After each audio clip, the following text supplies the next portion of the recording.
everyone, my name is Michaela and today I'll be talking about acid-base equilibrium. Acid-base equilibria are constantly in action in the world around us, whether it be what happens inside us, the interactions between food and drinks we eat and our bodies, or in naturally occurring or human-driven environmental processes. It's important to understand the basics of acids and bases in order to apply it to real-world situations. A knowledge of conjugate acid-base pairs is a good first step in understanding acids and bases. In this example here, ammonia acts as the conjugate base to ammonium ion, and water acts as the conjugate acid to hydroxide. These here are called the conjugate acid-base pairs. I'll now quickly go over a few concepts that scientists tried to use to theorize acid-base behavior. First off is the Arrhenius theory, which focuses on the release of hydrogen or hydroxide ions in acids and bases. This is considered to be an incomplete theory because it assumes that all acids contain hydrogen and all bases contain hydroxide, which isn't the case. Secondly, the Bronsted-Lowry theory is another incomplete theory, however it has some useful parts. The theory states that conjugate acid-base pairs differ by one hydrogen ion, with the acid being a proton donor and the base being the proton acceptor. The theory also states that when dissolved in water, acids will protonate to form a hydronium ion and bases will deprotonate to form a hydroxide ion. Finally, the Lewis acid-base theory focuses on electron transfer. A Lewis acid is called an electrophile, meaning it's the electron pair acceptor, and a Lewis base is considered to be a nucleophile, meaning it is an electron pair donor. The concept of pH is very important for many everyday activities, such as making sure your pool is safe to swim in, or in any other situation where checking the chemical conditions of a solution is needed. The term pH was first proposed by a Danish biochemist, and it refers to the potential of the hydrogen ion. Looking at the diagram of the pH scale here, acidic solutions have a pH between 0 and 6, neutral solutions have a pH of 7, and alkaline or basic solutions have a pH between 8 and 14. This number is determined by taking the negative logarithm of either the hydronium ion for pH or the hydroxide ion if you're looking for the pOH. For example, if you have a hydronium concentration in a solution of 2.5 times 10 to the negative 3 molar, the pH would be 2.6. The ion product of water, Kw, is given by the product of the concentrations of hydronium and hydroxide ions at equilibrium in the self-ionization of water. At the standard conditions, this value is 1 times 10 to the negative 14. The pKw is given by taking the negative logarithm of the hydronium and hydroxide ion concentrations, and this number should always equal 14. This is the same as saying that taking the pH and pOH must always add to equal 14. Every acid and base has a specific value that describes its strength, which is quantified by its equilibrium constant for the reaction describing its ionization in water. This value is called the ionization constant, Ka for acids and Kb for bases. Ka and Kb span a huge range of values, so it's sometimes easier to work with the pKa or pKb values. These values can be determined by taking the negative logarithm of the ionization constant. Conversely, the Ka value can be found by taking 10 to the negative exponent of pKa or pKb. Strong acids tend to have very large ionization constants, so the K value is much greater than 1. Weak acids and bases tend to have small ionization constants, with the K values much less than 1. In this example, we take a look at the ionization constant, pKa, for hydrogen peroxide. To determine the Ka for this expression, we set it up like any other equilibrium expression, with the products over the reactants. And this should give us a value of 1.8 times 10 to the negative 12, which will always be true.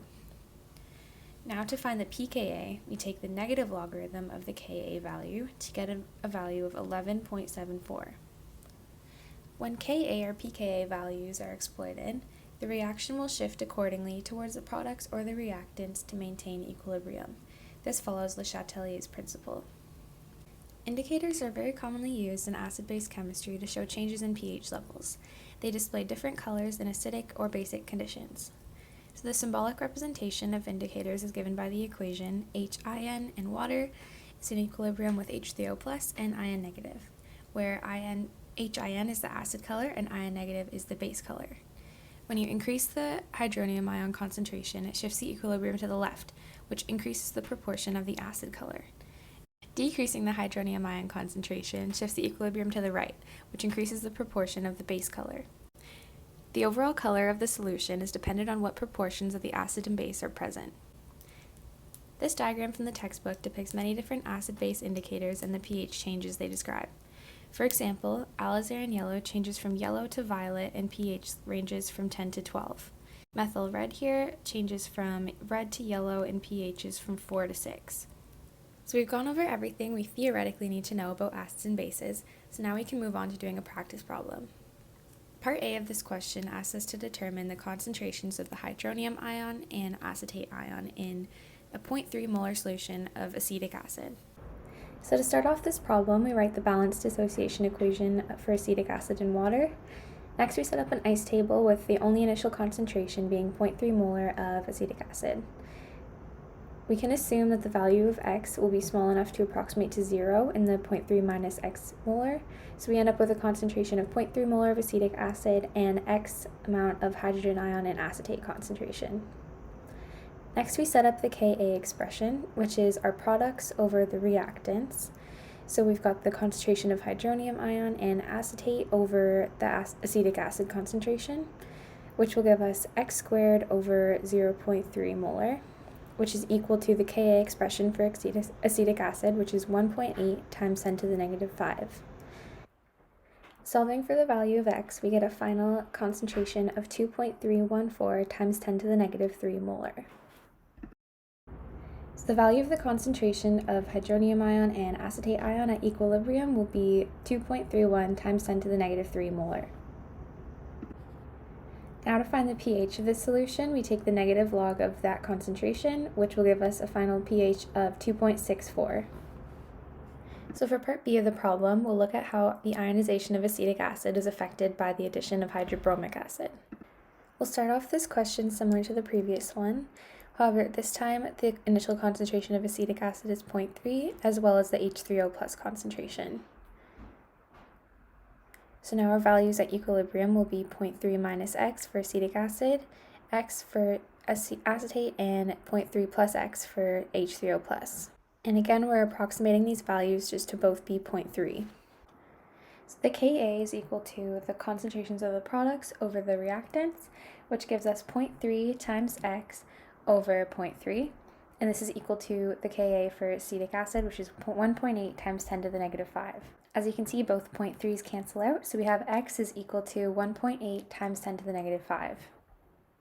So our final concentration for acetate would be xm, so that'll give us 1.8 times 10 to the negative 5 molar. For the hydronium ion concentration, it's 0.3 plus xm, which will give us 0.3 molar.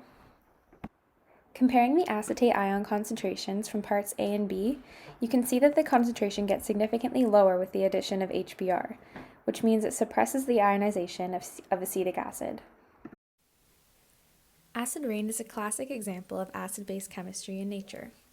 It is caused by nitrogen oxides and sulfur dioxides produced by both natural processes and the combustion of fossil fuels. When these oxides react with oxygen and water in the atmosphere, nitric acid and sulfuric acid are produced.